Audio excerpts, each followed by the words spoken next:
Општина Охрид повеќе нема нити еден денар долг. Актуелната локална власт, на која и тежеа околу 14 милиони евра, успеа да ја спаси и раздолжи општината од долговите во кои со децении тонеше.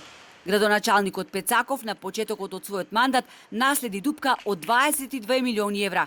Удавена во долгови општина Охрид беше блокирана поради недомакинско работење и направените двоцифрени милионски долгови, изразени во евра, кои од година во година се таложеа.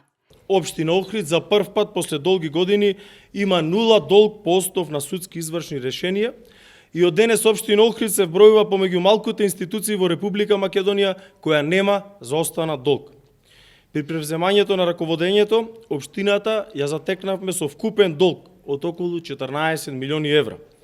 Оваа бројка не го вклучува долгот кој општинските јавни предпријатија го имаат. Веднаш пристапивме кон финансиска консолидација и изготвување на план за раздолжување.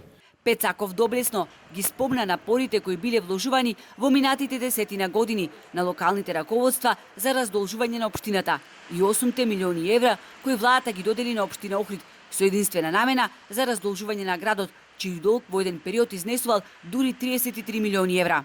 Актуелното раководство на општина Охрид во изминатите нешто повеќе од 2 години има самостојно без помош вратено 30% од вкупниот долг кој што го имал општина Охрид, а при тоа не заостанувајќи со реализацијата на инфраструктурни проекти, инвестиции во повеќе сфери и директна поддршка на граѓаните и здруженијата. Конечното раздолжување на општина Охрид значи почеток на нормално функционирање на локалната самоуправа. Посветената работа вроди со плод во начинот на прибирање на приходите на општината, рече Пецаков. Зголемувањето на приходите од повеќе ставки и домакинското работење придонесе за враќање на вкупниот милионски долг што го имаше локалната самоуправа. Тој најави раздолжување на општинските јавни предпријатија, а многу скоро и одблокирање на сметката на јавното предпријатие Нискоградба, кое само за 2 години од своето формирање акумулирало долг од 1 милион и 200 илјади евра.